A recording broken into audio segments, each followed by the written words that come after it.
Bom dia, pessoal. Vamos dar seguimento ao nosso curso, aula 10, hoje aula de cinética química. Cinética, provavelmente vocês reconhecem essa palavra lá do ensino médio, está associada com movimento.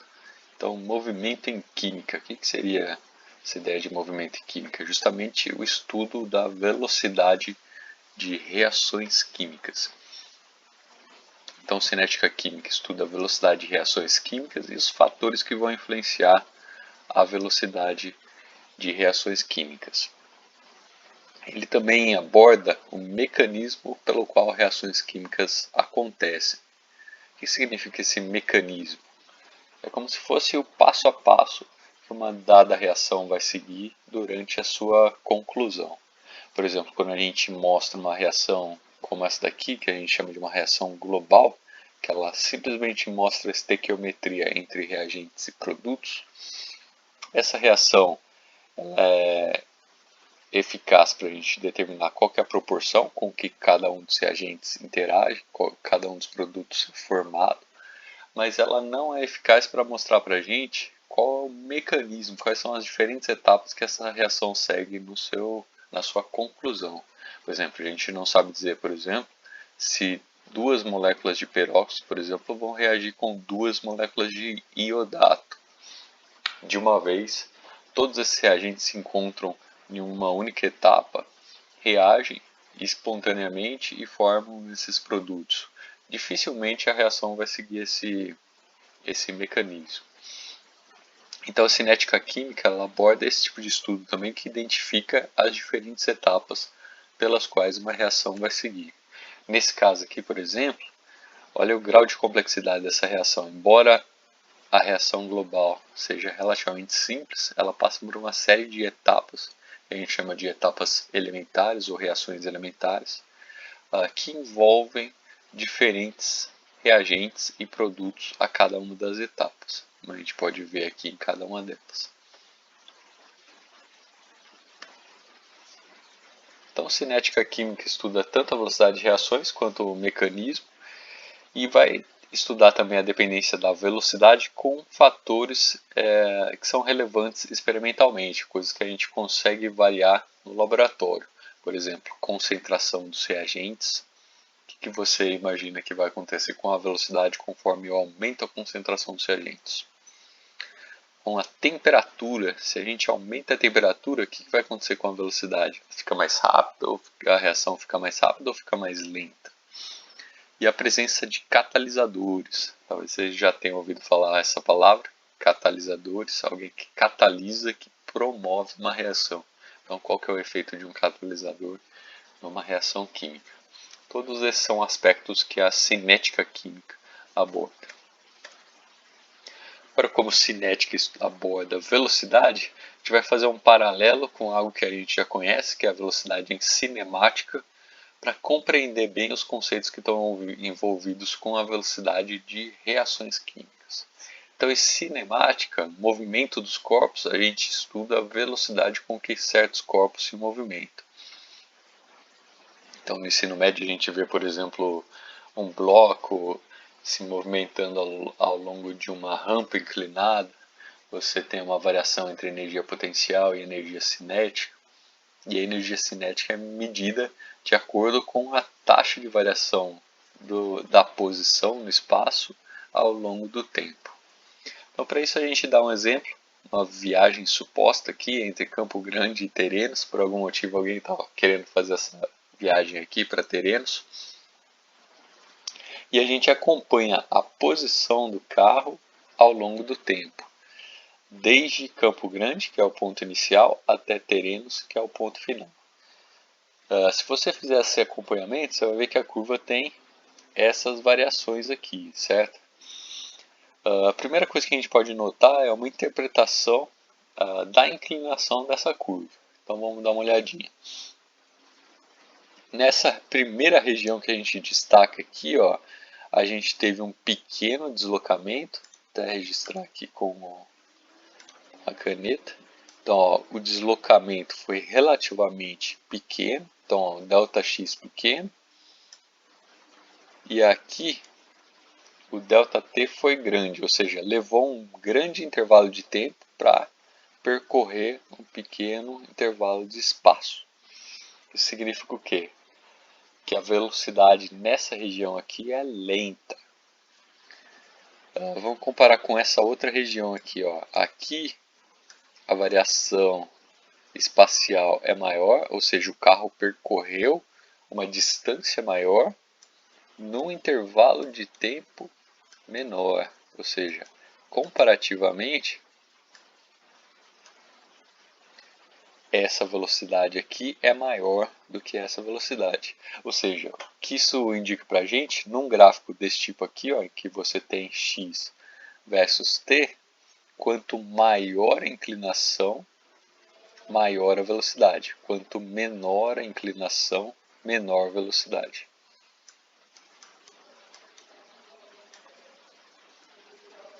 Então aqui, ó, velocidade baixa. E nesse caso aqui, velocidade é relativamente elevada, comparativamente maior do que a situação anterior. Ou seja, a inclinação do gráfico dá um indício para a gente de qual que é a velocidade, qual foi a velocidade desenvolvida naquele ponto. Agora, no ensino médio, a gente fala muito de velocidade média. Velocidade média é obtida quando a gente faz razão entre um certo deslocamento, que a gente chamou aqui, por exemplo, de ΔX, entre esse ponto e esse outro ponto, e qual foi o tempo necessário para que aquele deslocamento acontecesse. Então, ΔT1, nesse caso aqui, entre esse ponto e esse ponto. A velocidade média, então, corresponde à razão, né, entre ΔX1 e ΔT1. É o que a gente observa aqui, velocidade média 1. Agora o exercício que a gente vai fazer é o seguinte, o que acontece com essa velocidade média conforme a gente aproxima esse ponto desse outro ponto aqui. Então, ó, nesse caso aqui, velocidade média é ΔX2 por ΔT2. Nesse novo caso, ΔX3 por ΔT3. Notem que cada vez a gente está trabalhando com um intervalo menor de distância e um intervalo menor de tempo. A gente pode chegar numa situação limite, em que os dois pontos estão muito próximos entre um e outro. Nessa situação limite, o que acontece? Cada vez que a gente diminui esse intervalo de medida, cada vez mais a velocidade média, velocidade média, que corresponde à razão entre essas duas grandezas, se aproxima da velocidade instantânea, a velocidade nesse ponto aqui em particular, nesse ponto bem definido. A gente pode trabalhar com uma situação limite, que o ΔT tende a zero. Aqui o ΔT é grande, diminui de novo. O que acontece quando o ΔT tende a zero, ou seja, esses dois pontos aqui estão muito próximos um do outro. Nessa situação, a gente tem uma grandeza que a gente chama de velocidade instantânea. É como se fosse uma velocidade num único instante, uma coisa muito rápida mesmo. Para a gente ter uma analogia, a velocidade média, por exemplo, na viagem de Campo Grande até Terenos, você teria que fazer o quê? A distância dividido pelo intervalo de tempo. Então, por exemplo, se demorou 1 hora para você chegar em Terenos e a distância é de 60 km, a tua velocidade média foi 60 km por hora. Agora a gente sabe que ao longo do trajeto, essa velocidade não vai ser sempre 60 km por hora. Essa é a velocidade média. Agora, num certo instante, por exemplo, aqui nesse instante, a velocidade vai ser menor do que 60 km por hora. Como a gente consegue observar pela inclinação, ela é menor do que a inclinação da reta média. Em outros pontos, como por exemplo esse daqui, a velocidade vai ser maior do que 60 km por hora. Por exemplo, aqui a gente está no meio da pista, o asfalto está bom, você consegue desenvolver uma velocidade maior. Aqui a gente está no meio da cidade, está tudo esburacado, você não consegue correr tanto, a velocidade vai ser menor. Então, embora a velocidade média seja 60 km por hora, durante o trajeto, você espera que o carro tenha momentos que ele está mais lento, momentos que ele esteja mais rápido. A velocidade instantânea é como se fosse a velocidade nesse ponto, ou nesse ponto. A velocidade num único ponto. Para você ter uma ideia, é como se fosse a velocidade que o radar pega. O radar, ele pega o seu trajeto, embora você esteja viajando de Campo Grande para Terenos, o radar vai te pegar num ponto bem pequeno aqui dessa viagem que é muito longa. Então o radar dá para a gente como se fosse a velocidade instantânea do carro. Essa é a ideia que a gente está querendo trazer para vocês. E a velocidade instantânea, como que ela é matematicamente definida? Através de uma grandeza que a gente chama de limite. O pessoal que está mais avançado nos cursos, já passou pelo primeiro ano, já viu essa grandeza, né? E quem está no primeiro ano provavelmente deve estar vendo agora, ou deveria estar vendo agora, a ideia de limite e de derivada. Então, limite significa o quê? Uma situação limite quando uma das grandezas tende a zero. Nesse caso, quando ΔT tende a zero. Significa o quê?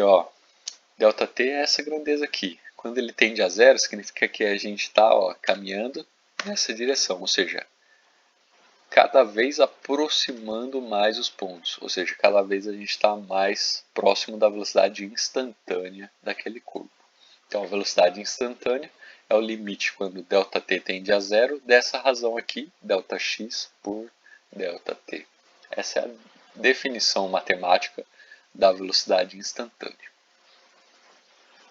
Em cálculo, a gente utiliza uma nomenclatura, um conjunto de símbolos para representar essa grandeza aqui. O limite, quando você tem essa razão, é o que a gente chama de derivada. Então, a derivada de x com respeito a t, com respeito ao tempo. Derivada de x com respeito ao tempo. A gente vai ver qual que é a interpretação gráfica dessa derivada. E já reforço para vocês que nos cursos de cálculo você vê como trabalhar com essas derivadas aqui, qual que é a derivada de certas funções e tudo mais.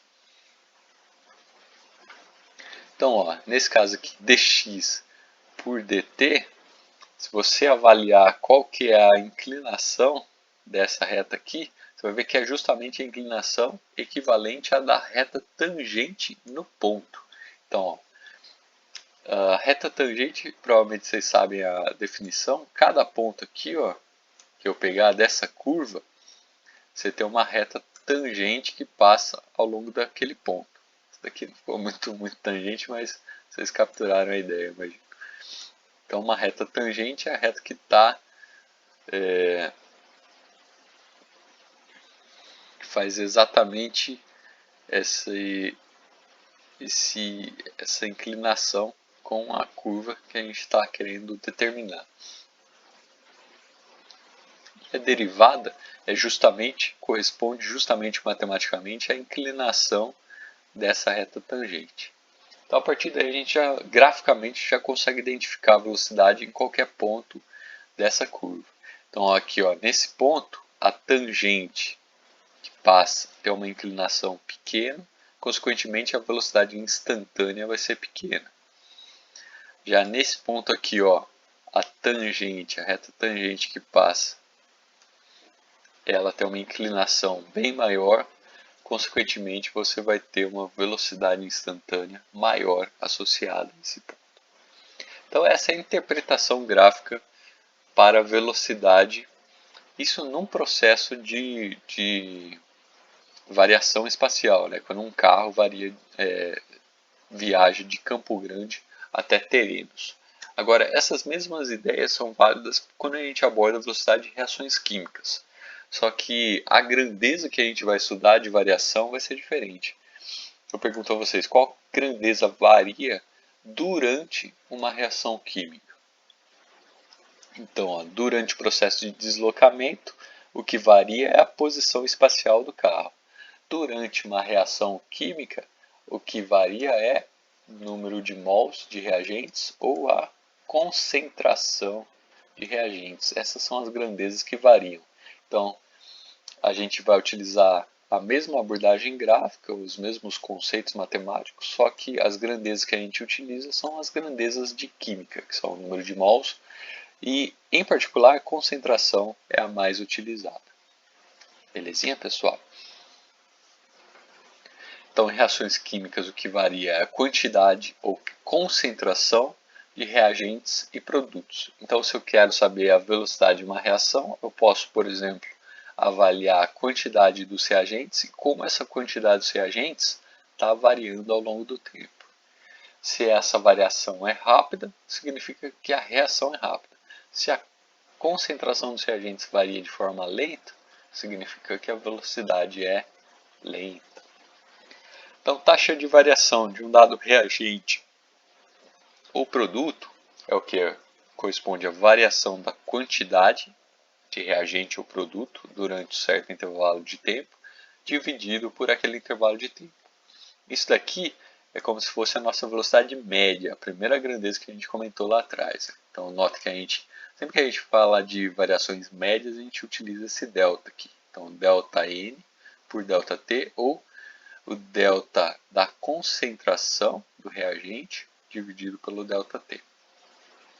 Agora, da mesma forma que a gente introduziu velocidade instantânea para um carro, a gente pode introduzir a ideia de velocidade instantânea para uma reação química. E no caso da reação química, significa o quê? O limite em que esse ΔT tende a zero. Nesse caso, a gente utiliza aquela notação de derivada, que foi essa que a gente introduziu aqui, aqui atrás. Só que em vez de trabalhar com ΔX, a gente trabalhar com ΔN, por exemplo, ou concentração de N.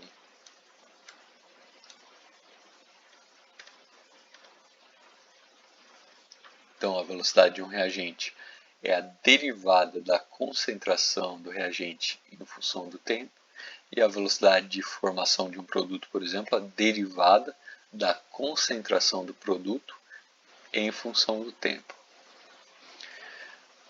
Lembrando graficamente, isso daqui corresponde à inclinação reta tangente, e isso daqui é a inclinação reta tangente dos produtos.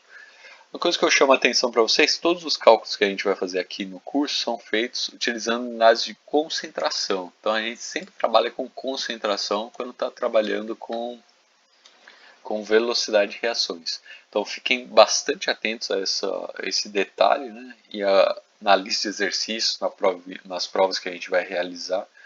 Talvez vocês vejam a grandeza em número de mols, mas tem que fazer alguma conversão para concentração antes de conseguir as grandezas adequadas.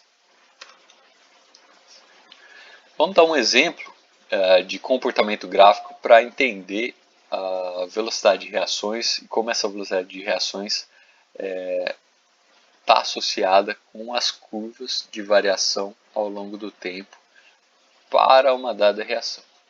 Então a reação que a gente traz aqui é uma reação de degradação por radiação ultravioleta.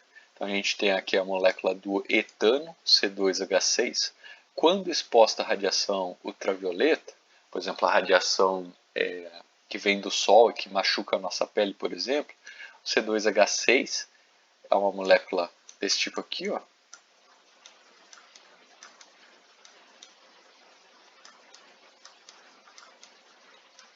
tem hidrogênios, 3 hidrogênios em cada uma das pontas.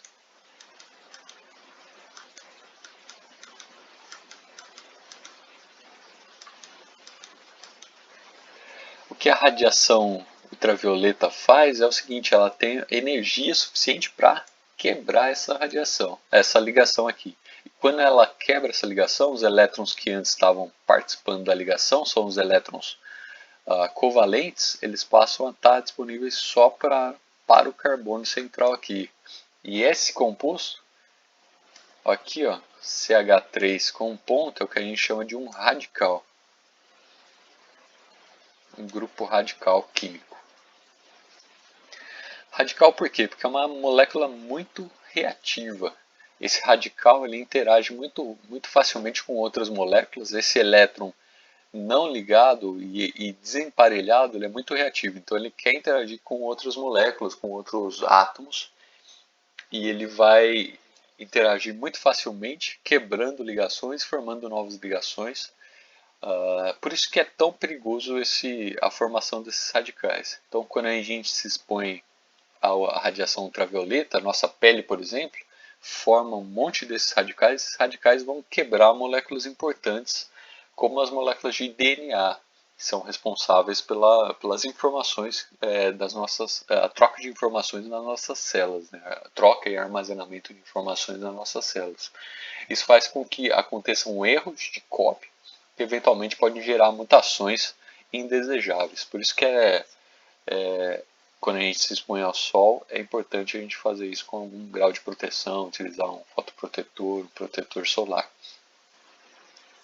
Então essa é uma reação de degradação por radiação, que você tem uma molécula de C2H6 dando origem a duas moléculas do radical CH3. Então ó, a estequiometria aqui é 1:2. Se a gente avaliasse a concentração das espécies aqui, antes de acontecer a reação, a gente tem muito reagente e nada do produto. Então, ó, é a curva que a gente mostra aqui. Então, nesse gráfico, a gente tem concentração de reagente e produto em função do tempo. Então, essa curva mostra a evolução tanto do reagente quanto do produto. Então, no instante inicial, a gente tem muito reagente, é o que a gente mostra aqui, ó, no tempo igual a zero, ó, no gráfico, tempo igual a zero, a concentração é a concentração inicial. Muitas vezes a gente fala de concentração zero também. Então, ó, C2H6 com índice zero aqui para indicar para a gente que foi a concentração inicial. Então, começa com uma concentração inicial alta, mas conforme a reação acontece, processa, se tem a conversão de reagente-produto, consequentemente a concentração do reagente vai decaindo ao longo do tempo. De forma análoga, se a concentração do reagente decai ao longo do tempo, ela decai por quê? Porque está sendo formado produto. Então a concentração do produto a gente espera que aumente ao longo do tempo. Então olha, a curva de concentração do produto ela é ascendente, aumenta ao longo do tempo. Além disso, a gente já viu que a velocidade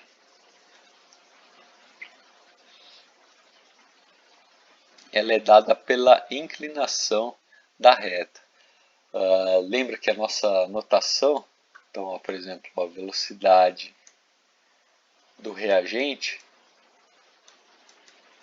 vai ser o que? A nossa derivada da concentração do reagente. Então, ó, C2H6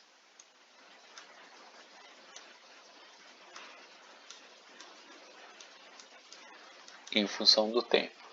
Se você ainda não teve derivada no curso, não se preocupe. Fique atento aqui com a interpretação gráfica, que eu tenho certeza que vocês têm capacidade de capturar. E tem os instrumentos necessários para capturar. Então, lembrando que a nossa interpretação gráfica é a inclinação. Então, a velocidade é a derivada da concentração num certo instante de tempo. Então, para qualquer um desses instantes de tempo, a gente tem uma velocidade associada. Se eu quiser saber qual que é a velocidade nesse intervalo de tempo, o que a gente faz? A gente avalia a reta tangente naquele ponto, que é essa daqui, e vê qual que é a inclinação dela. Ó, a inclinação dessa reta tangente é maior do que dessa reta aqui no intervalo de tempo, no instante de tempo superior, certo? Ou seja, aqui a velocidade de decréscimo é maior do que nesse ponto, que é maior do que nesse ponto.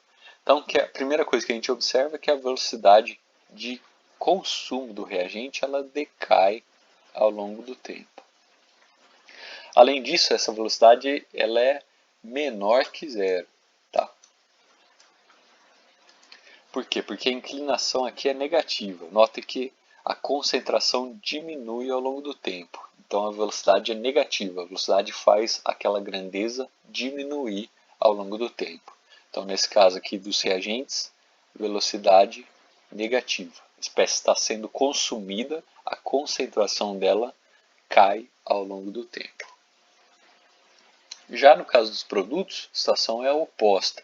Aqui, velocidade do produto, que é o CH3, vai ser o quê? Ó, derivada, concentração do CH3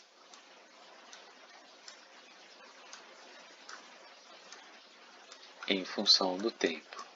Então, primeira coisa, aqui a reta é ascendente, então a derivada é positiva, as velocidades são positivas. Por quê? Porque a concentração dos produtos está aumentando ao longo do tempo. Então é natural que a gente tenha uma velocidade positiva que indica aumento ao longo do tempo. Além disso, ó, se eu pegar esse primeiro ponto, a inclinação aqui da reta tangente é elevada. Se eu pegar esse último ponto aqui, a inclinação da reta tangente é menor. Ou seja, aqui, nesses instantes iniciais, a velocidade é alta e conforme passa o tempo, a velocidade decai. Então aí a gente já nota duas similaridades entre reagentes e produtos. Então a velocidade tanto dos reagentes quanto dos produtos ela decai ao longo do tempo. Ela é máxima no instante inicial da reação, né? E além disso tem um fator interessante aqui. Notem que a gente poderia a princípio comparar essa velocidade de consumo do C2H6 com a velocidade de produção do CH3. Como será que se comparariam essas duas velocidades, né? Ou seja, a velocidade de consumo do C2H6 com a velocidade de produção do CH3. Notem que a estequiometria é 1:2, ou seja, cada vez que uma molécula de C2H6 reage, ela vai formar duas moléculas de CH3. Então, já intuitivamente, a gente espera o quê? Que tenha um fator de 2 vezes quando a gente comparar essas velocidades. Por isso que quando a gente olha para essas curvas, olha, a concentração aqui decai de uma certa magnitude, né? Agora, a concentração do produto ela aumenta no dobro. Ó, a concentração do produto é essa daqui. E a variação do reagente é essa daqui. Se você comparar essa variação com essa daqui, corresponde ao dobro. Ou seja, a gente espera que a velocidade de produção do CH3 seja o dobro da velocidade de consumo do C2H6. Isso baseado simplesmente na estequiometria. Então, escrevendo isso daí com aquela notação matemática que a gente tem, ó, a velocidade do CH3 a gente espera que seja o dobro da velocidade do C2H6. Além disso, a gente tem um fator menos aqui na frente, porque a velocidade do CH3 faz aumentar a concentração dessa espécie e a velocidade do C2H6 faz diminuir a concentração dessa espécie. Ou seja, aqui a velocidade é menor que zero e aqui, né, no lado direito, a velocidade é maior que zero. Então, se eu quiser comparar uma com a outra, tem que ter um fator menos aqui na frente, indicando as duas, certo? A velocidade de CH3 é a derivada do CH3 em função do tempo. A velocidade do C2H6 é a derivada do C2H6 em função do tempo. Se a gente já identificou que tem esse fator menos 2 aqui na comparação entre essas duas velocidades, ele vai aparecer aqui também. Consequentemente, as derivadas, ó,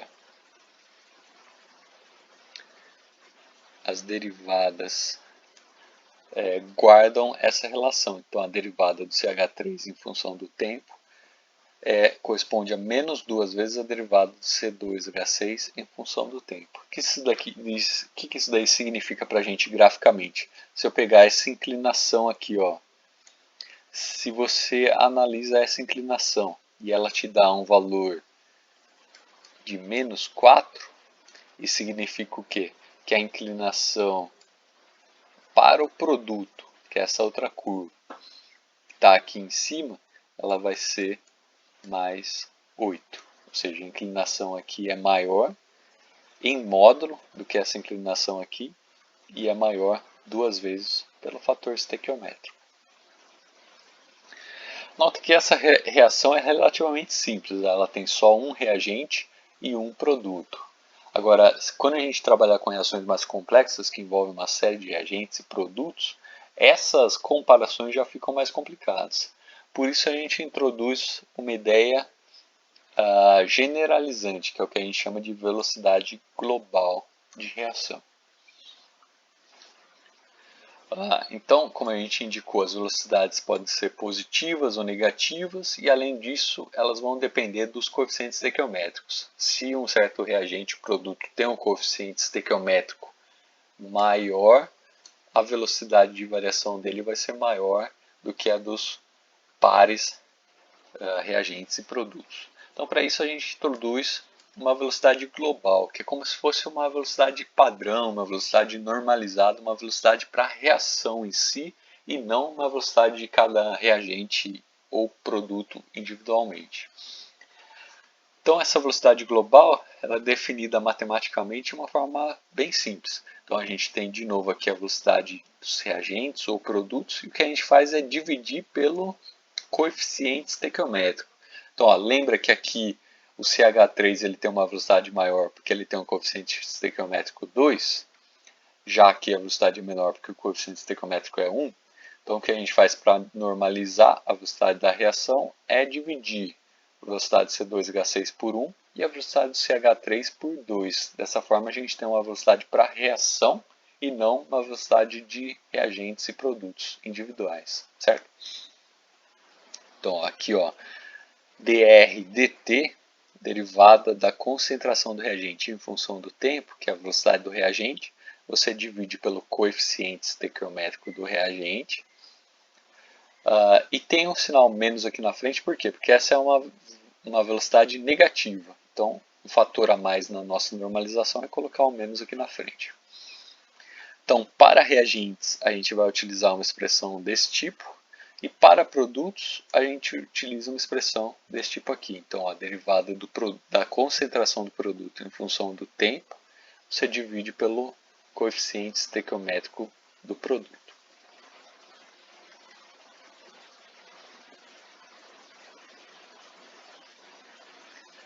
Então, ó, por exemplo, no caso C2H6, então a derivada, vamos até escrever aqui para ficar bem claro. Caso do reagente é esse daqui, então a gente tem menos 1 dividido pelo coeficiente estequiométrico do reagente, que nesse caso é 1 também, vezes derivada da concentração do reagente, então C2H6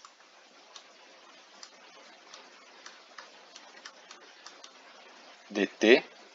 A velocidade global para essa reação aqui pode ser expressa em termos dessa igualdade.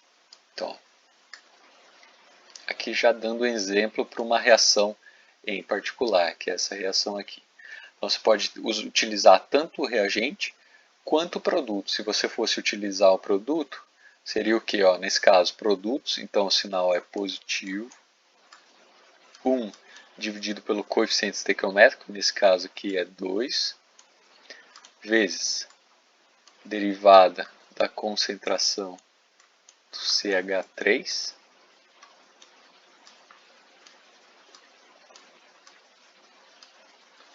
em função do tempo. Então você pode utilizar tanto a expressão para reagente quanto a expressão para o produto para conseguir identificar qual a velocidade global. Além disso, essas duas expressões são idênticas, como as duas correspondem à velocidade global, esse daqui é a mesma coisa que essa daqui. Significa o quê? Se por acaso você tiver a velocidade de consumo do reagente, a qualquer instante você consegue determinar a velocidade de produção do produto, simplesmente fazendo essa substituição. Vamos dar mais um exemplo aqui. A gente agora tem uma reação que é um pouquinho mais complicada, então tem duas moléculas de hidrogênio, uma de oxigênio, formando duas de água. É a reação de combustão de hidrogênio, uma reação utilizada para propulsão de foguete, por exemplo.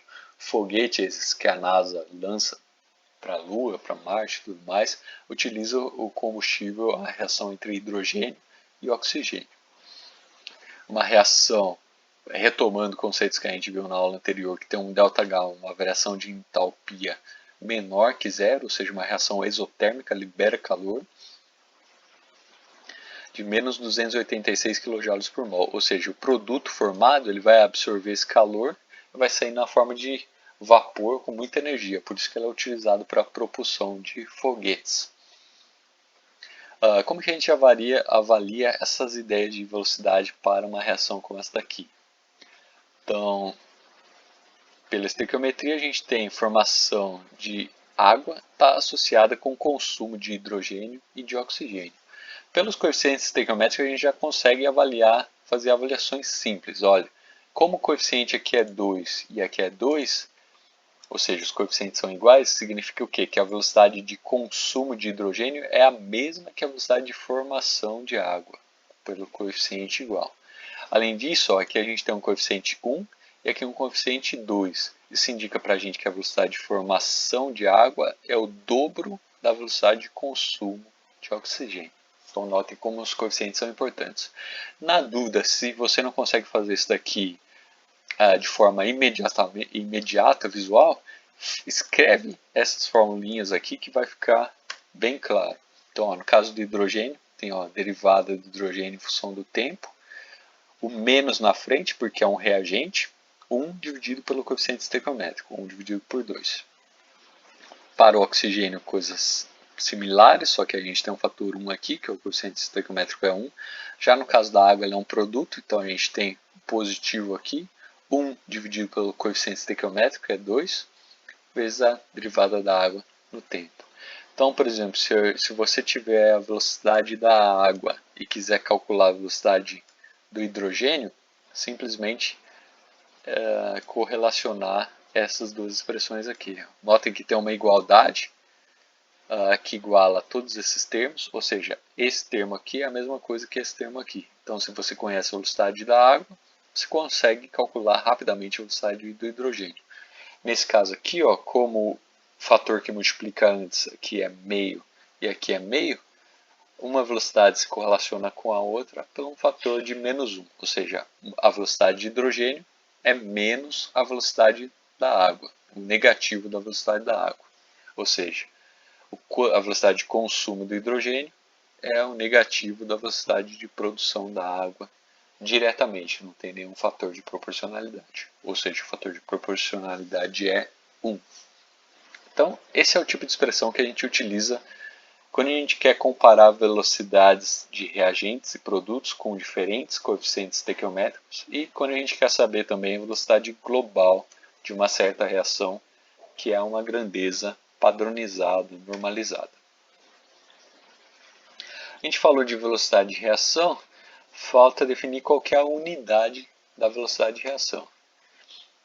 Então, quando a gente tem, como a gente trabalha sempre com concentração, então a gente está falando de variações de concentração, ó, aqui tem essa grandeza, mol por litro, num certo intervalo de tempo, que é segundo. Então a gente trabalha com unidades que a gente chama unidades SI, do sistema internacional, então pode ser mol por litro segundo, a gente tem grandezas desse tipo. Lembrando que aqui, de forma bem grosseira, a gente pode utilizar a velocidade para identificar o quanto de reação aconteceu. Tá? Então vou dar um exemplo aqui, que eu vou sacar agora no momento. Tá? Coisa de improviso mesmo. Então suponha que a velocidade de uma certa reação seja 5 mol por litro por segundo. Isso significa o quê?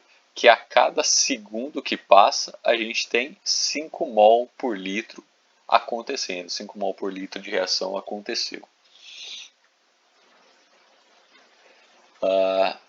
A pergunta que a gente faz é o seguinte: passou 10 segundos, depois de 10 segundos, qual que foi a variação da concentração da espécie, do reagente, por exemplo? Então, depois de 10 segundos, se a gente tem 5 mol por litro em 1 segundo,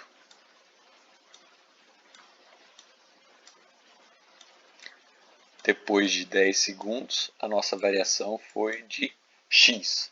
E daí é só realizar essa regra de 3, você pode utilizar na forma de razão, né? Então, 5 dividido por x é igual a 1 dividido por 10. Você vai chegar aqui que x corresponde a 50 mols por litro.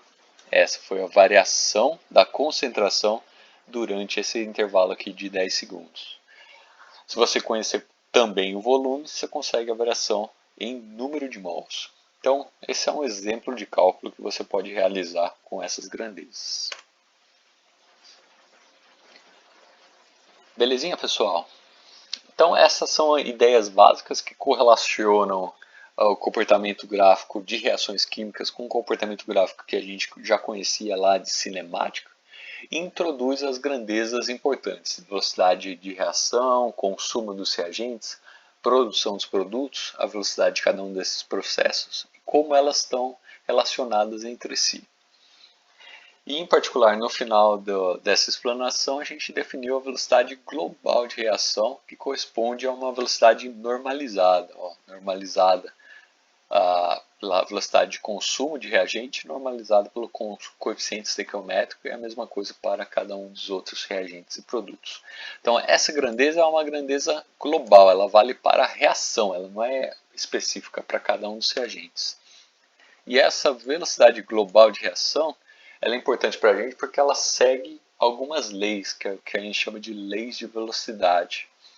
Então, uma lei de velocidade é o que? É uma equação matemática que vai relacionar a velocidade de reação com a concentração dos reagentes. Então, lembra lá no comecinho da aula que a gente falou que em cinética química é importante para a gente correlacionar a velocidade de reação com a concentração? É justamente através de expressões desse tipo aqui, as leis de velocidade, que a gente correlaciona as duas grandezas. As leis de velocidade normalmente têm essas expressões desse tipo aqui. Ó. Então, uma reação genérica A mais B dando C mais D. Em geral, a gente tem expressões de velocidade desse tipo aqui. A gente tem uma constante de velocidade, é o produto de uma constante de velocidade K, vezes a concentração de um dos reagentes elevado a certo expoente Azinho, vezes a concentração de um outro expoente, de um outro reagente, elevado a um expoente Bzinho. Então, numa expressão desse tipo aqui, é uma expressão que a gente chama de uma lei de velocidade. Nessa expressão K é o que a gente chama de constante de velocidade. Então, essa constante de velocidade ela independe da concentração de reagentes e produtos, ela depende da temperatura. Então, quanto maior a temperatura, maior a constante de velocidade.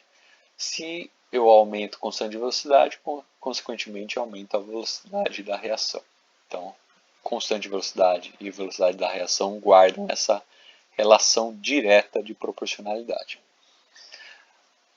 Concentração da espécie A, concentração da espécie B, essas são grandezas experimentais. Esse tipo de expressão a gente encontra experimentalmente, não é uma coisa que a gente olha para a reação e já sabe qual que vai ser, certo? A gente precisa fazer experimentos para determinar quais são esses coeficientes.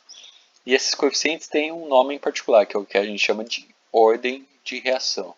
Então, esse Azinho é a ordem de reação com respeito ao reagente A. O Bzinho é a ordem de reação com respeito ao reagente B. E existe uma coisa que a gente chama também de ordem de reação global, ordem de reação total, que corresponde à soma das ordens de reação individual. Nesse caso aqui, Azinho mais Bzinho. Então, ordem de reação total, nesse caso em particular, soma das ordens individuais, A mais B. Isso daqui é a exposição de forma genérica. Vamos dar alguns exemplos específicos. Então, um exemplo específico, para a gente ter a lei de velocidade, a gente precisa fazer um experimento. Então, isso daqui não é uma coisa que eu vou pedir para vocês me falarem qual que é a lei de velocidade. O que eu posso te falar é te dar a lei de velocidade e pedir ordem de reação e algumas outras grandezas, certo? Então, ó, qual a ordem de reação? Uma reação desse tipo aqui, então a gente tem iodo mais o iodeto formando essa espécie aqui, I3 menos.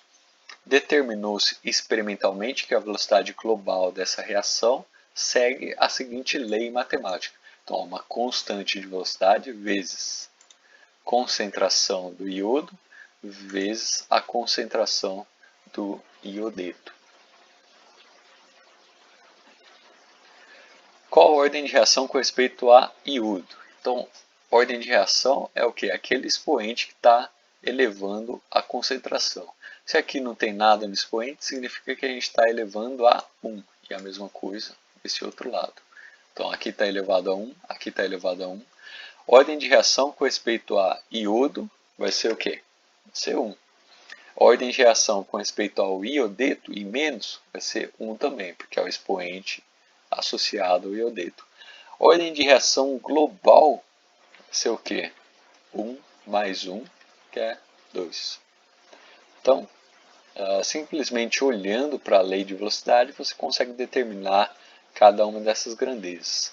A determinação dessas grandezas é importante por quê, pessoal? Porque ela vai dar uma ideia para a gente de qual que vai ser o comportamento gráfico dessa reação. Então, uma reação, imagina, se essa reação tivesse ordem 0, ou seja, o fator aqui fosse 0, você ia ver um decaimento desse tipo. Se a reação fosse de ordem 1, vou identificar aqui como ordem 0, aqui concentração função do tempo, você iria ver um decaimento desse tipo. Se o decaimento, se o expoente aqui fosse 1, você veria graficamente o comportamento desse tipo aqui. Então aqui ordem 1. E se o decaimento fosse de ordem 2, você veria uma curva desse tipo. Então notem que identificando qual que é a ordem de reação global, você já sabe qual que vai ser o comportamento gráfico. E vice-versa, imagina que você não conhece a lei de velocidade, mas você sabe qual que é o comportamento gráfico. A partir do comportamento gráfico, você consegue ter uma ideia de qual que é a lei de velocidade para aquela reação em particular. Essa é a importância de saber qual que é a ordem de reação de determinados processos. Além disso, essa expressão, como a gente comentou, é uma expressão matemática. Então você consegue fazer cálculos matemáticos daqui. Se você conhecer qual que é o valor da constante velocidade, da concentração de iodo e da concentração de iodeto, você sabe qual que é a velocidade global da reação.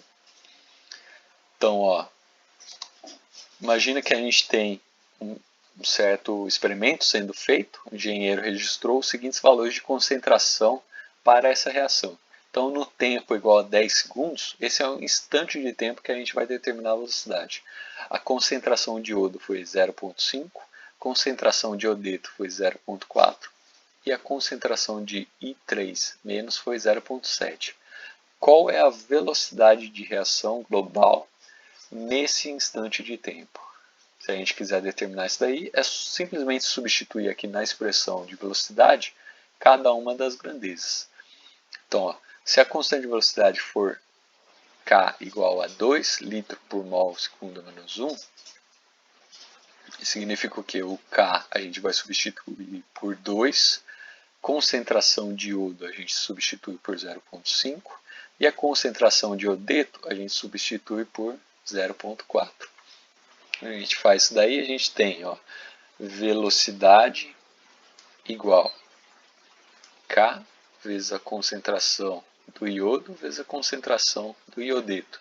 O K é 2, concentração do iodo 0,5. Concentração do iodeto vai ser qual? 0,4.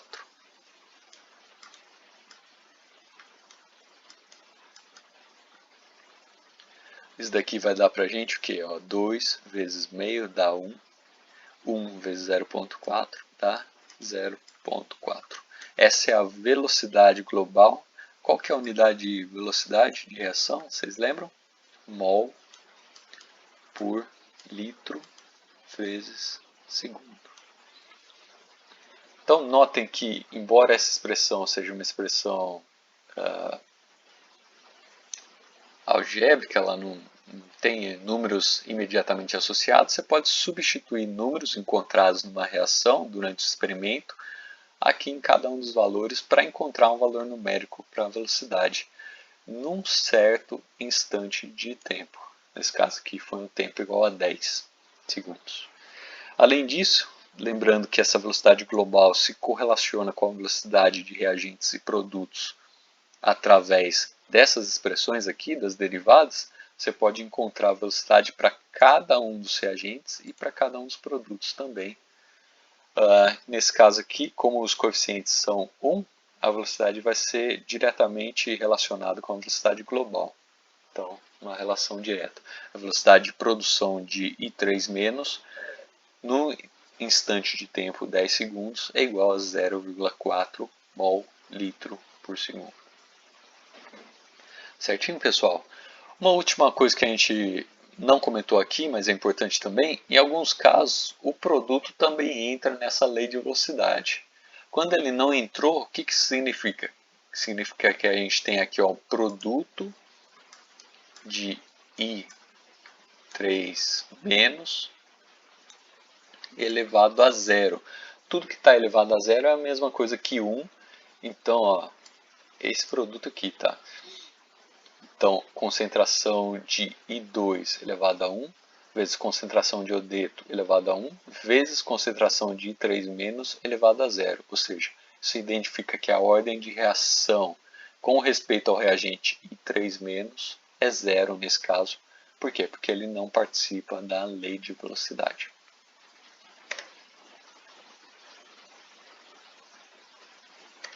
Então, essas foram as substituições que a gente fez. A gente chama atenção aqui para a constante de velocidade e as unidades dela. Aqui a unidade foi litro mol por segundo. Por quê?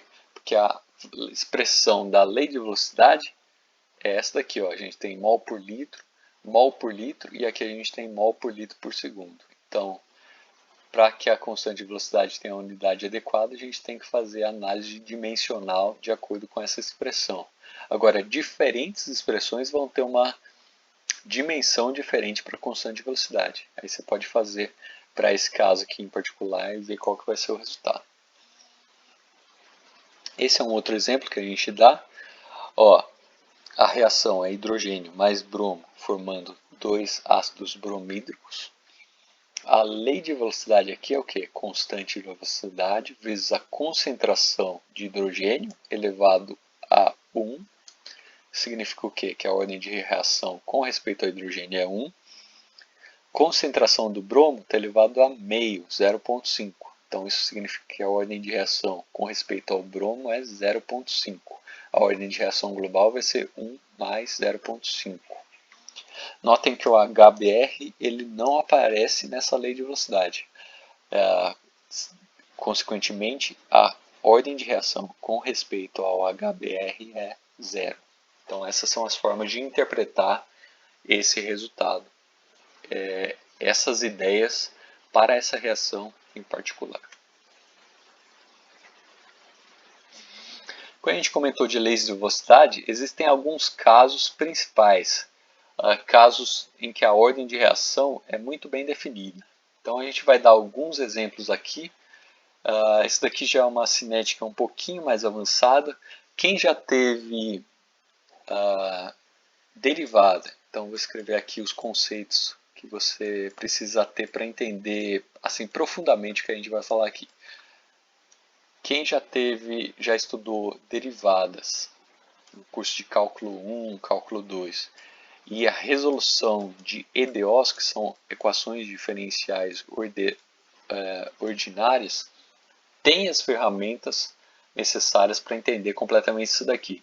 Então, quem já tem essas ferramentas, quiser ver um conteúdo mais aprofundado, pode dar uma olhadinha lá no nosso canal do YouTube, as aulas de cinética avançada que a gente está dando para o curso de pós-graduação. Vocês vão ver esse conteúdo aqui com um pouco mais de profundidade. Agora, quem não tem essas ferramentas ainda, a gente vai falar aqui de forma genérica. O importante é ter uma ideia do comportamento gráfico de cada uma dessas grandezas aqui. Então, o primeiro caso que a gente estuda, casos principais, reação de ordem zero. Então, uma reação de ordem zero significa o quê? Que a gente tem a lei de velocidade desse tipo. A velocidade igual constante de velocidade vezes a concentração de uma certa espécie elevado a zero. Reação de ordem zero significa o quê? Que o expoente aqui é zero. Se o expoente é zero aqui, esse fator aqui é 1.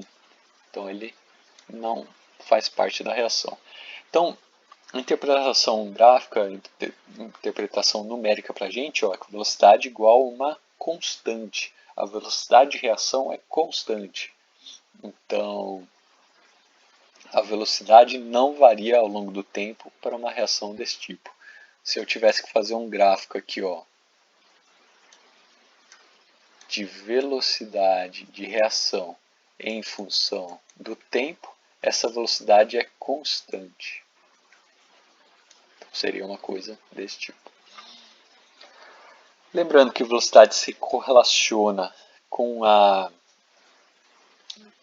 estequiometria dos reagentes dessa forma, então a derivada da concentração do reagente em função do tempo, quando a estequiometria é 1, então dA dt igual a K, a gente tem uma expressão desse tipo aqui. Essa expressão é o que a gente chama de uma equação diferencial ordinária. Ordinária porque ela tem uma só variável, você não tem nenhuma função mais complexa aqui.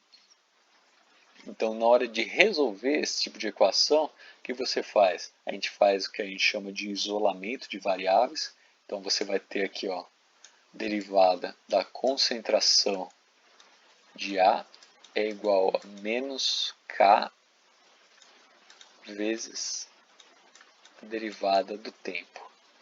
E a partir do momento que você tem essa separação, você vai fazer um processo que a gente chama de integração. E a partir daí você tem resolver uma equação diferencial ordinária, significa integrar o equivalente dessa equação e encontrar os valores integrados em função do tempo. Então, só dando para quem ainda não teve o curso de cálculo aprofundado, já dando uma pincelada do que vocês vão ver no seu curso de cálculo e, de certa forma, já mostra para vocês qual é a importância daquele conteúdo que vocês veem em cálculo, né, para outras disciplinas. Em cinética química, por exemplo, a gente utiliza bastante cálculo 1 e PDOs. Então, quando você faz a resolução desse sistema, você vai chegar a uma equação desse tipo aqui, ó.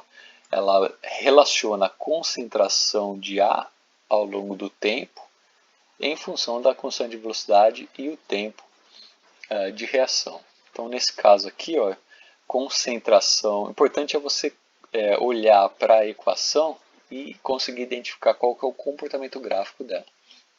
Então, nesse caso aqui, ó, concentração de A ao longo do tempo é igual a uma concentração inicial, concentração zero, menos K vezes o tempo. Ou seja, esse termo aqui é o valor inicial. Quando o tempo é igual a zero, esse fator aqui desaparece. Então, quando o tempo é igual a zero, a concentração é a concentração inicial.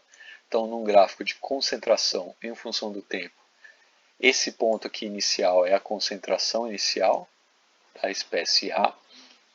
E você nota o quê? Que a gente tem um fator menos aqui, ou seja, ela vai decair ao longo do tempo, conforme passa o tempo, e ela decai de forma linear. Então, por isso que a gente tem um comportamento gráfico linear aqui. A gente pode definir uma coisa também que é conhecida como tempo de meia-vida, é o tempo necessário para a concentração chegar na metade do valor inicial. Então você pode substituir aqui, ó, no lugar de concentração de A, você substitui por concentração de A0 dividido por 2. Aqui vai ser o tempo de meia-vida, você resolve para esse tempo de meia-vida e chega numa expressão desse tipo aqui. Então, o tempo de meia-vida para uma reação de ordem zero é a concentração inicial dividido pelo 2 vezes o valor da constante de velocidade. Então, esse é o tempo necessário para você chegar na metade da reação. Então, o que é importante gravar aqui? Comportamento gráfico. Para uma reação de ordem zero, comportamento gráfico é um decaimento linear ao longo do tempo. o tempo de meia-vida guarda uma expressão desse tipo aqui. Reação de ordem 1. Nesse caso, ordem 1 significa o quê? Que você tem velocidade igual a constante de velocidade vezes a concentração de uma certa espécie elevado ao expoente 1. Então, ó, lembrando que a velocidade é o dA dt, daqui no caso do reagente, você tem um sinal menos aqui na frente, você tem uma expressão desse tipo aqui, ó, derivada da concentração de A em função do tempo igual a menos K concentração de A. Você pode isolar as variáveis de novo, então essa concentração de A vem aqui para baixo, dt vem aqui para cima.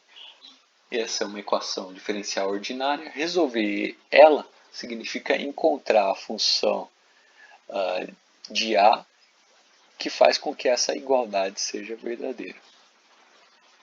Então, de novo, você vai fazer uma integração aqui. Para quem já está mais avançado no cálculo, pode tentar fazer essa resolução. Quando você resolve esse sistema, vai chegar uma expressão como essa daqui. E aqui o importante é avaliar o comportamento grave. Então, para uma reação de ordem 1, a concentração da espécie ela se inicia num valor inicial, que é a concentração inicial, essa concentração zero, vezes exponencial de menos kT. Isso daqui significa o quê? Uma exponencial é uma grandeza que ou cresce ou decresce exponencialmente ao longo do tempo. Nesse caso aqui a gente tem um sinal menos, então ela decresce exponencialmente. Um decréscimo exponencial é uma curva como essa daqui, pessoal.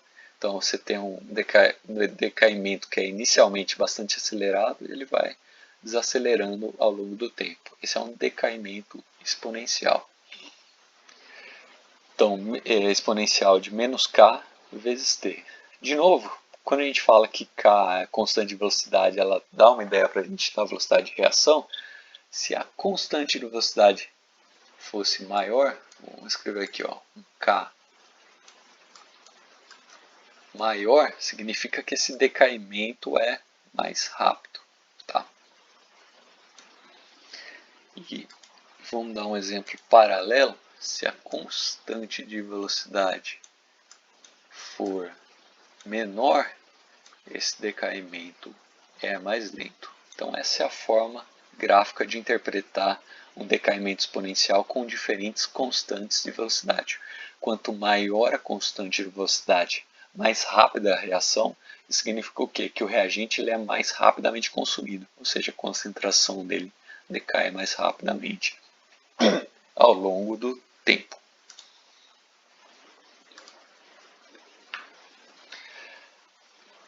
Esse daqui é o tipo de gráfico quando a gente tem a concentração de A em função do tempo. Agora, nesse tipo de gráfico é conveniente a gente fazer o que a gente chama de linearização, que significa aplicar um ln, logaritmo natural, você aplica desse lado e você aplica desse outro lado aqui também.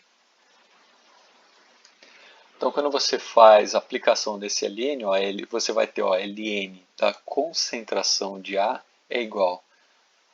E aqui você vai ter o ln de concentração de A0 vezes exponencial de menos kT. Vai corresponder ao ln, sempre que você tem um produto dentro do ln, você pode separar em uma soma de dois ln's. Então, ó, vamos escrever aqui para ficar bem claro. Então, a gente vai ter o ln de A0 da concentração de A0 mais o ln da exponencial de menos kT.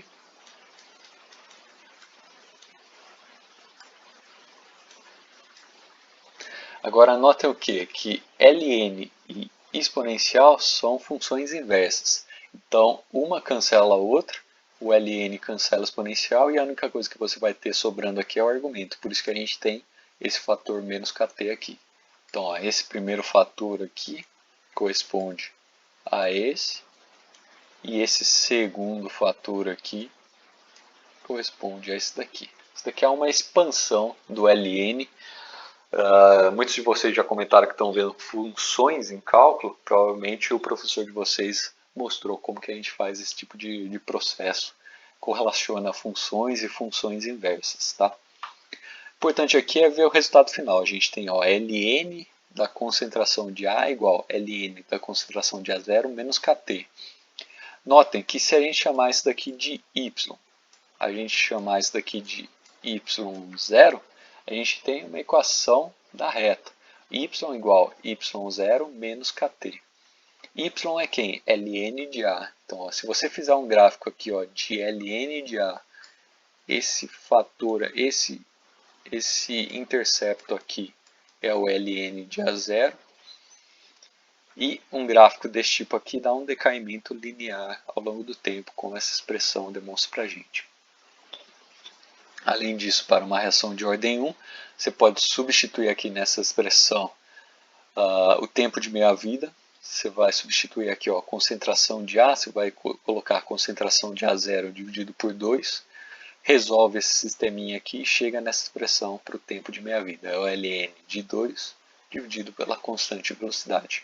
Quanto maior a constante de velocidade, menor o tempo de meia-vida, ou seja, mais rápida a reação acontece, como a gente já esperava. Próximo caso, reação de ordem 2. É o último caso que a gente vai observar. Então, nesse caso, a gente tem a velocidade global igual a constante de velocidade vezes concentração do reagente elevado ao quadrado. De novo, pensando numa reação simples como essa daqui. Velocidade global a gente correlaciona com a velocidade de consumo do reagente através dessa expressão, que é igual à lei de velocidade. Então, rearranjando, você tem uma expressão desse tipo. De novo, uma equação diferencial ordinária. Você pode separar variáveis, concentração de A ao quadrado passa para esse lado dividindo, o dt passa para esse lado multiplicando, resolve esse sistema fazendo integração, você vai chegar numa expressão como essa daqui. Então, a concentração de A é a concentração de A0, dividido por uma expressão desse tipo aqui, que vai dar esse comportamento gráfico. Aqui o mais importante é o comportamento gráfico. Então ele é um decaimento que lembra o decaimento exponencial, só que ele é amortecido. Nota que o decaimento exponencial ele cai rapidamente para zero. Já na reação de ordem 2, esse decaimento ele decai de forma mais lenta. Em geral, essa reação de ordem 2 são reações que envolvem colisão. E daí o que acontece é o seguinte, conforme a reação acontece, diminui o número de moléculas de reagente, consequentemente diminui também o número de colisões, por isso que o decaimento é amortecido. Alternativamente, a gente pode reescrever, rearranjar essa expressão aqui dessa forma. Então, 1 dividido por A é igual a 1 dividido por A0 mais Kt. Então, olha só que interessante. De novo, a gente tem Y, Y0, Kt é como se fosse a reação, uma equação de linha reta, equação de primeira ordem. Então, de novo, aqui a gente tem um comportamento para um gráfico desse tipo, 1 dividido pela concentração de A, você vai ter um comportamento linear ao longo do tempo. E a inclinação aqui, essa reta tangente, corresponde à constante de velocidade. Para uma expressão desse tipo, tempo de meia-vida, de novo você substitui aqui por A0 dividido por 2, vai chegar numa expressão como essa daqui, 1 dividido pela constante de velocidade, vezes a concentração inicial daquela espécie. Então, de tudo isso que a gente comentou, pessoal, o que é importante lembrar, levar com vocês? Né? O comportamento gráfico de cada um desses casos. Então, a ordem de reação 2, decaimento amortecido. Ordem de reação 1, decaimento exponencial. Ordem de reação 0, decaimento linear da concentração do reagente em função do tempo. Além disso, muita gente utiliza esse comportamento gráfico para determinar a ordem de reação. Imagine que você não sabe qual que é a ordem de reação. Você quer determinar. O que você faz? Você faz um gráfico da concentração de A em função do tempo. Se ele deu um decaimento linear reto, como esse daqui, você já sabe que a ordem é uma ordem 0. Se o gráfico não deu um decaimento linear, ele pode ter dado um decaimento desse tipo. Daí o que você faz? Você vai aplicar um logaritmo nos valores de concentração, fazer um gráfico versus o tempo e ver se o gráfico deu linear, como esse daqui. Se esse novo gráfico deu um comportamento linear, você sabe que a ordem da reação é 1. Se esse novo gráfico não deu um comportamento linear, significa que a reação não é de ordem 0 nem de ordem 1. Então, o que a gente faz é passar para o teste da reação de ordem 2. O que você vai fazer? 1 dividido pela concentração, esse vai ser o valor de y. Aqui no eixo x a gente tem os valores de t. Se esse gráfico der linear e ascendente, a gente sabe que a reação é uma reação de ordem 2. Além disso, pela inclinação dessas retas aqui, a gente tem as constantes de velocidade. Ó. Então, a constante de velocidade está associada com essa inclinação, vezes a concentração dá zero. A constante de velocidade para a reação de ordem 1 está associada com essa inclinação aqui.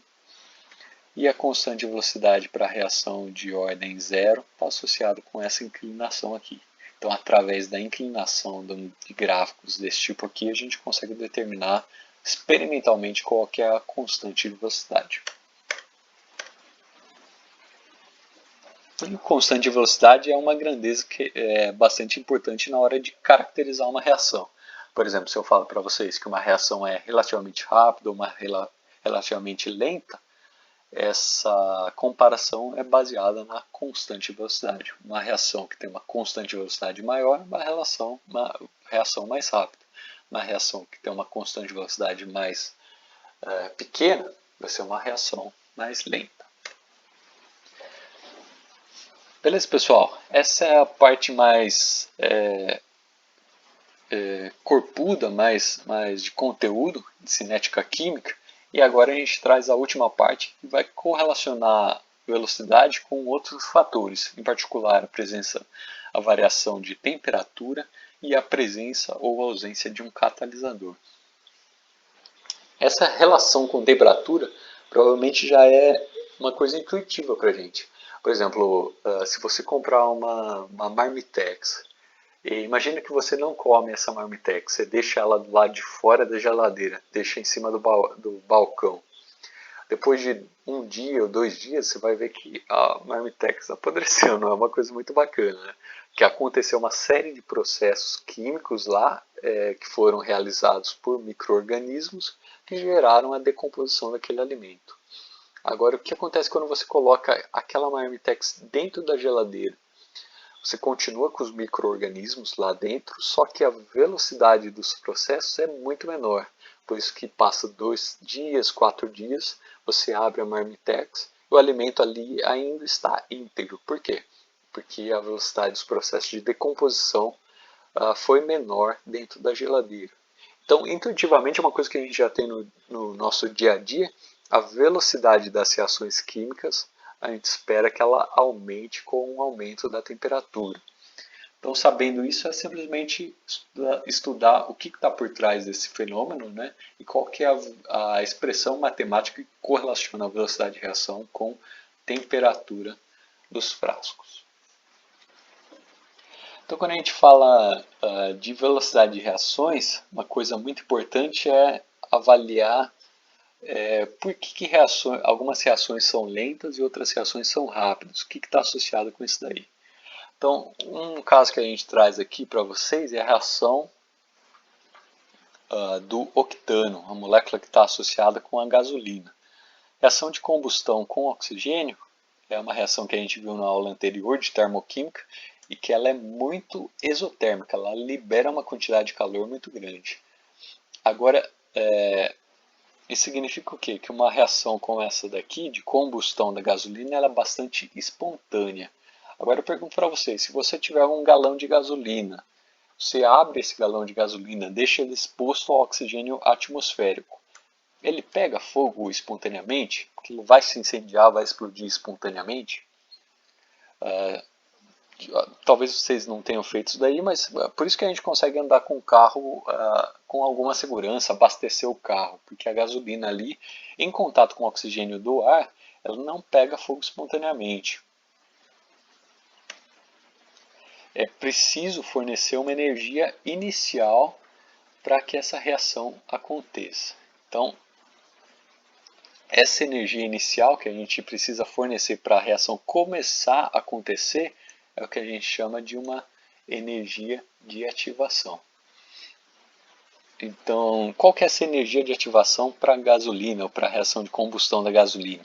É justamente a faísca que acontece pela vela lá dentro do motor a combustão. Essa faísca dá energia de ativação para a reação acontecer, a energia inicial necessária para a reação acontecer, como se fosse um kickstart, uma energia inicial que você precisa fornecer para que esse processo comece a acontecer.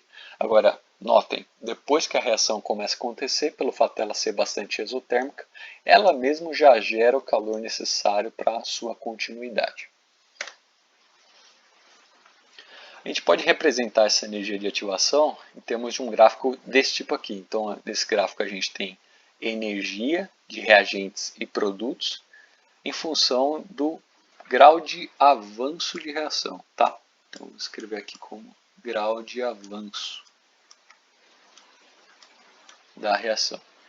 Então, a gente tem reagentes aqui com esse certo conteúdo energético, os produtos com conteúdo energético menor, ou seja, essa é uma reação exotérmica. Quando reagentes passam para produtos, essa diferença de energia é liberada para o ambiente na forma de calor, então, uma reação exotérmica.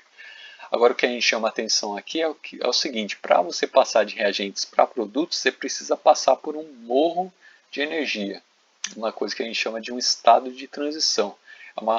É uma situação intermediária entre reagentes e produtos que tem um nível energético maior. Então, para passar de reagentes para produtos, a gente precisa passar por esse morro de energia, ou seja, a gente precisa fornecer no mínimo essa energia de ativação para que a reação aconteça. Então, energia de ativação é a energia mínima necessária que você precisa fornecer para que uma reação aconteça com uma velocidade apreciável.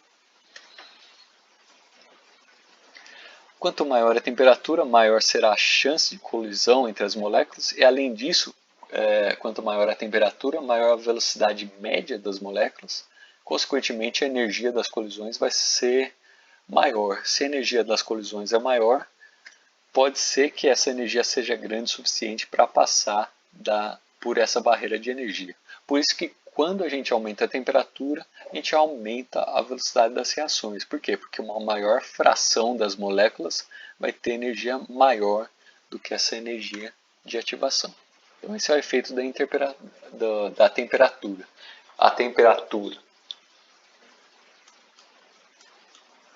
temperatura está associada com a velocidade média das moléculas,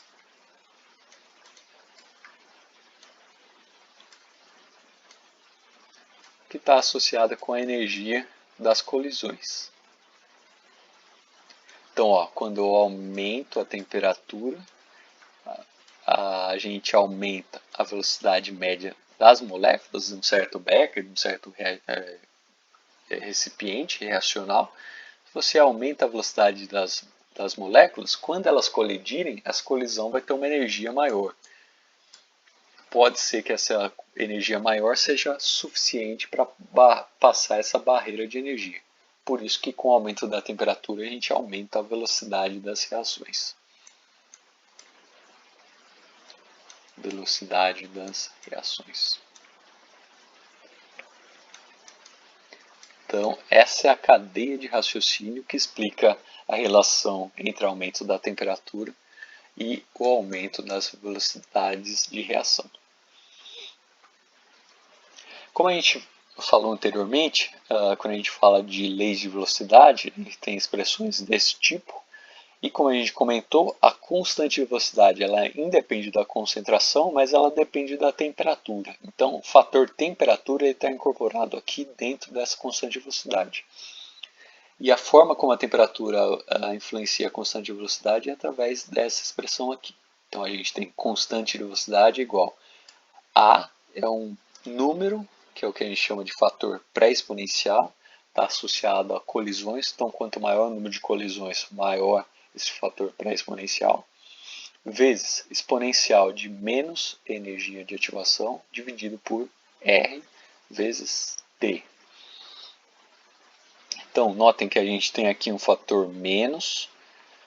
Então, se a gente tem esse fator menos, as correlações aqui são opostas. Então, sempre que eu aumento, então vamos escrever aqui, se eu aumentar a energia de ativação,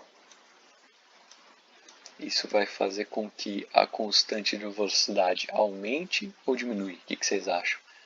Ó, lembra que tem um fator menos aqui na frente. Então, se eu aumento essa energia de ativação, aumento o valor dessa energia de ativação, aqui fica um valor mais negativo, exponencial de um valor mais negativo, é um valor bem pequenininho.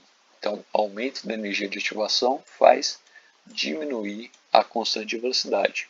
E vice-versa, diminuição da energia de ativação faz aumentar a constante de velocidade, aumenta a velocidade de reação. Qual que é o efeito da temperatura? A temperatura ela está aqui embaixo no denominador, então é o contrário, tá? Se eu aumento a temperatura, a constante de velocidade vai aumentar também. Então essa é a forma de interpretar uma expressão matemática como essa daqui.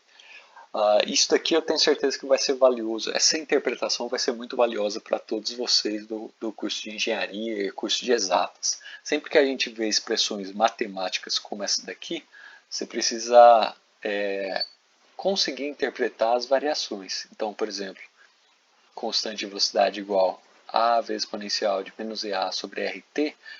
Primeiro, isso daqui tem um comportamento gráfico. Além disso, você precisa ser capaz de interpretar variações. Então, se eu aumentar a energia de ativação, qual que vai ser o efeito na constante de velocidade? Se eu aumentar a temperatura, qual que vai ser o efeito na constante de velocidade? Então, essa interpretação numérica é muito importante. Então, aqui A, fator pré-exponencial. A unidade dele pode ser segundo a menos 1, ou litro por mol vezes segundo a menos 1, depende da unidade da constante de velocidade. Energia de ativação é dada em kilojoules por mol, certo? Então, ó, energia de ativação, as unidades são kilojoule por mol.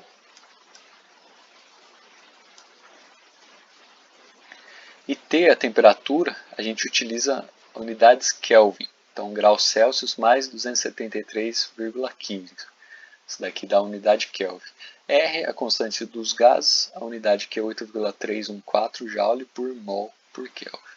Então, muita atenção na hora de fazer esses cálculos. Em alguns exercícios da lista a gente vai ter que fazer esses cálculos.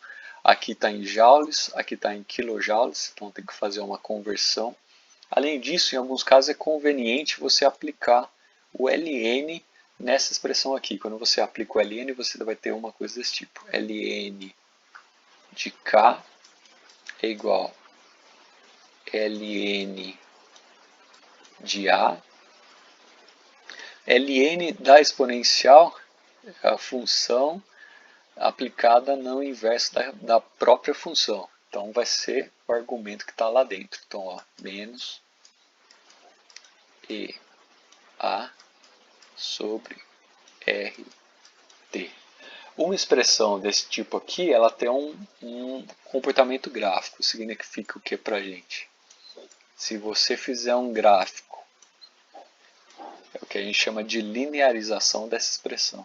Se você fizer um gráfico aqui, ó, de ln de K em função de 1 dividido por T, você vai ter o que? O comportamento gráfico vai ser uma linha reta. Começa num valor inicial, que é esse daqui. Esse é o valor inicial, ln de A. E o decaimento é linear e descendente. Por quê? Porque a gente tem um menos aqui na frente. A inclinação aqui, ó, inclinação dessa reta vai ser menos energia de ativação dividido por R.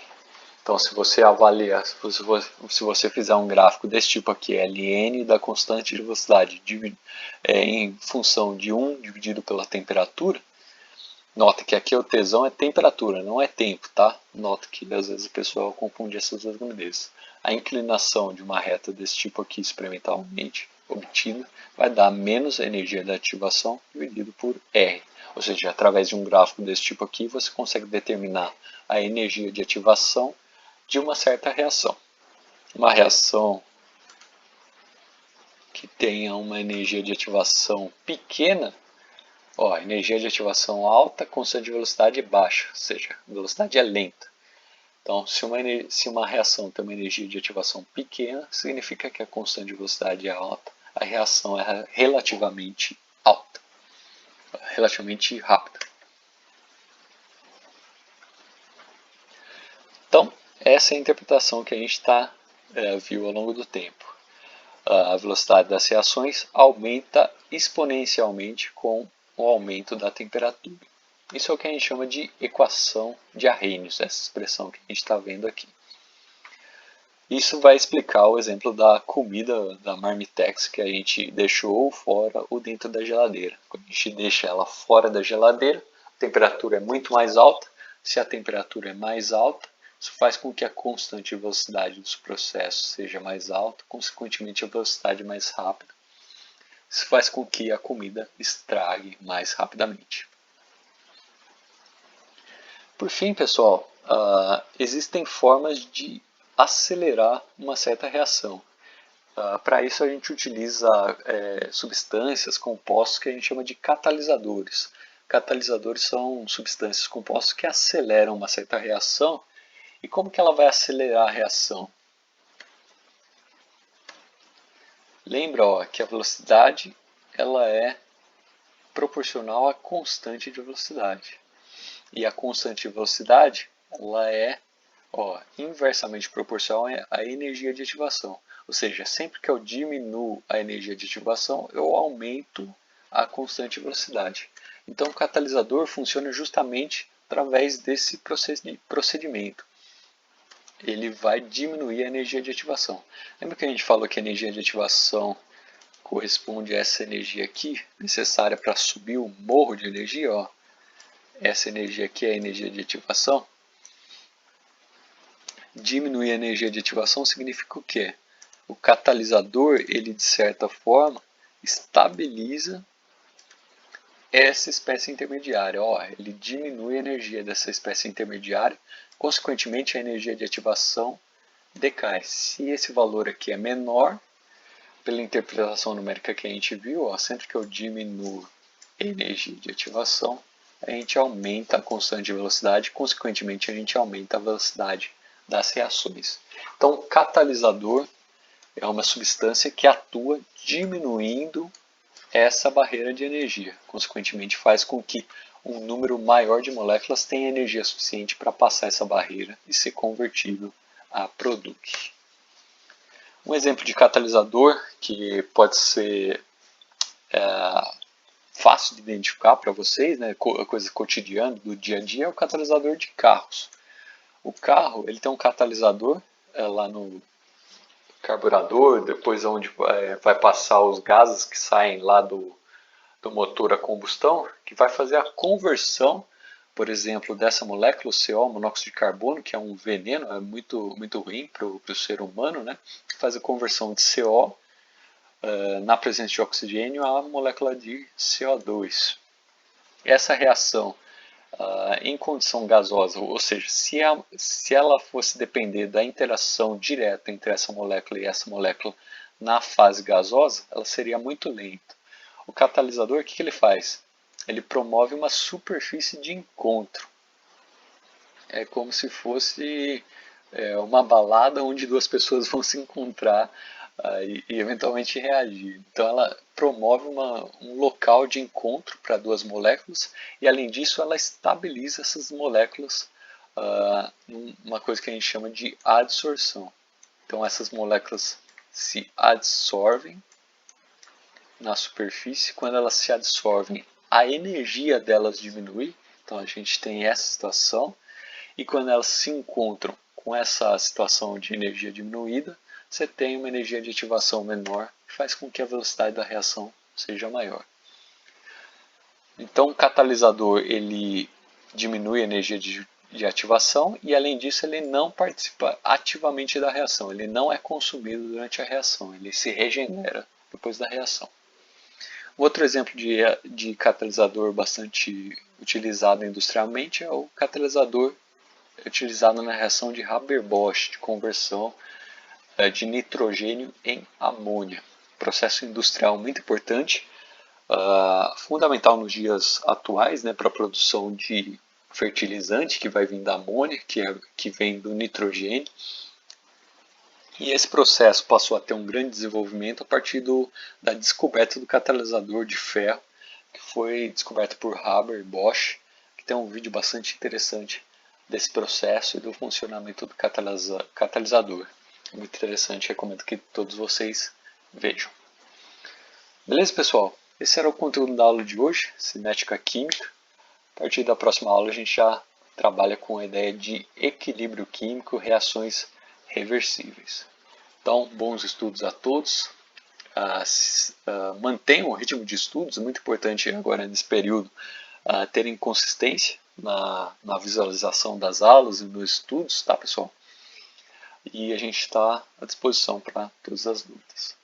Tudo de bom a vocês, muita saúde e até a próxima.